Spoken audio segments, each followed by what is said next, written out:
दोस्तों, त्रेता युग में कौरव और पांडवों के महासंग्राम को देखते हुए भगवान श्री कृष्ण ने इस युद्ध को रोकने के लिए कई बार शांति के प्रयास किए, लेकिन धृतराष्ट्र के पुत्र मोह के चलते ये युद्ध टल ना सका। तो आखिरकार भगवान कृष्ण ने इस दूत को भेजा चारों ओर और जाना कि महाभारत के युद्ध के लिए कौन सी जगह रखी जाए। तो आज की वीडियो में यही जानेंगे कि महाभारत के युद्ध में भगवान कृष्ण ने सर्वसम्मति से कुरुक्षेत्र को ही क्यों चुना। महाभारत को महापुराण नहीं कहते हैं, बल्कि इसे पंचम वेद का दर्जा मिला हुआ है और यह भारत का इतिहास ग्रंथ है। कुरुक्षेत्र युद्ध कौरवों और पांडवों के मध्य कुरु साम्राज्य के सिंहासन की प्राप्ति के लिए लड़ा गया था। महाभारत के अनुसार इस युद्ध में भारत के प्रायः सभी जिले सहित कुछ विदेशी राज्यों ने भी भाग लिया था। कुरुक्षेत्र में ही महाभारत का युद्ध क्यों हुआ, इस संबंध में 3 कहानियाँ बहुत प्रचलित बताई गई हैं, जिसमें से पहली कहानी है कि छोटे भाई का वध। भगवान श्री कृष्ण को डर था कि भाई भाइयों के और गुरु शिष्यों के व संबंधी कुटुंबियों के इस युद्ध में एक दूसरे को मरते देखकर कहीं ये संधि ना कर बैठे, आपस में ये मिल ना बैठे। इसलिए ऐसी भूमि युद्ध के लिए चुनने का फैसला लिया गया जहाँ क्रोध और द्वेष के संस्कार पर्याप्त मात्रा में हों।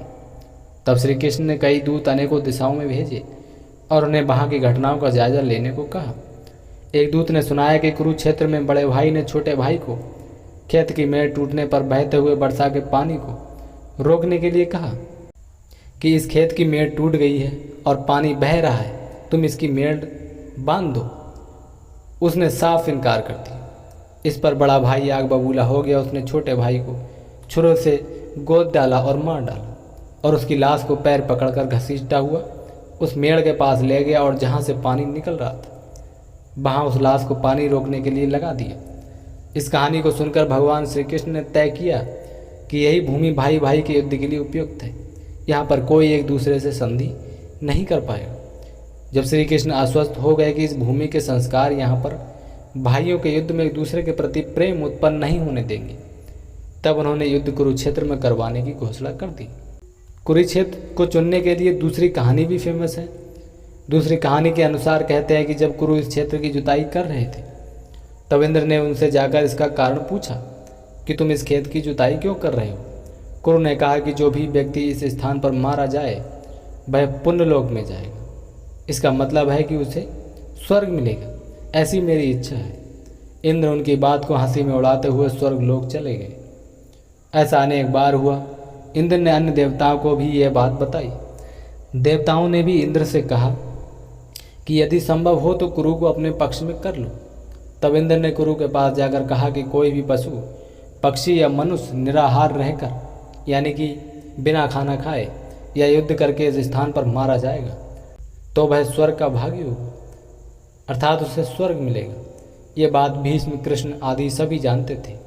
इसलिए महाभारत का युद्ध कुरुक्षेत्र में लड़ा गया।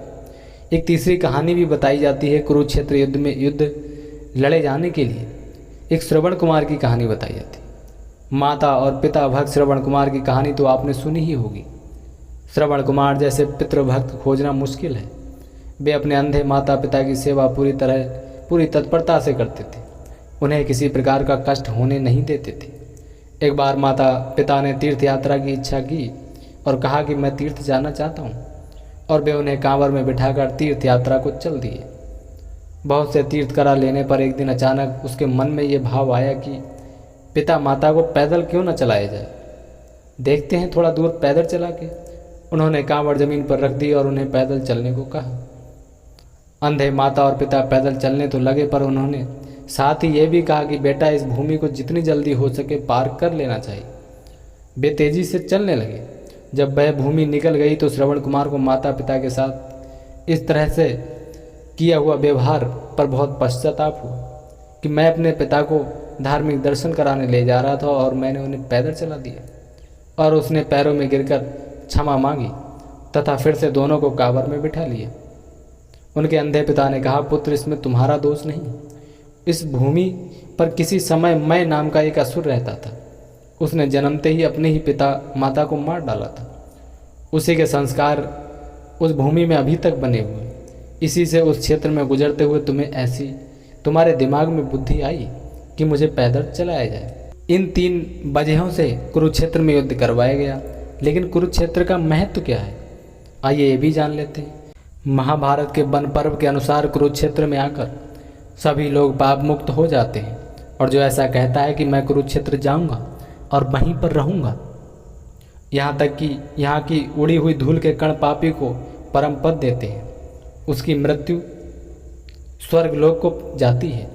नारद पुराण में आया है कि ग्रहों, नक्षत्रों एवं तारागणों को काल गति से यानी कि आकाश से नीचे गिर पड़ने का भय है, किंतु वे जो कुरुक्षेत्र में मरते हैं पुनः पृथ्वी पर नहीं गिरते, अर्थात वे पुनः जन्म नहीं लेते। भगवद गीता के प्रथम श्लोक में कुरुक्षेत्र को धर्म क्षेत्र भी कहा गया है। तो दोस्तों, इस वजह से, इन 3 वजहों से भगवान कृष्ण ने कुरुक्षेत्र को ही युद्ध के लिए चुना। आपको ये जानकारी कैसी लगी हमें कमेंट बॉक्स में ज़रूर बताएं, और वीडियो पसंद आई हो तो वीडियो को लाइक, शेयर और चैनल को सब्सक्राइब कर सकते हैं।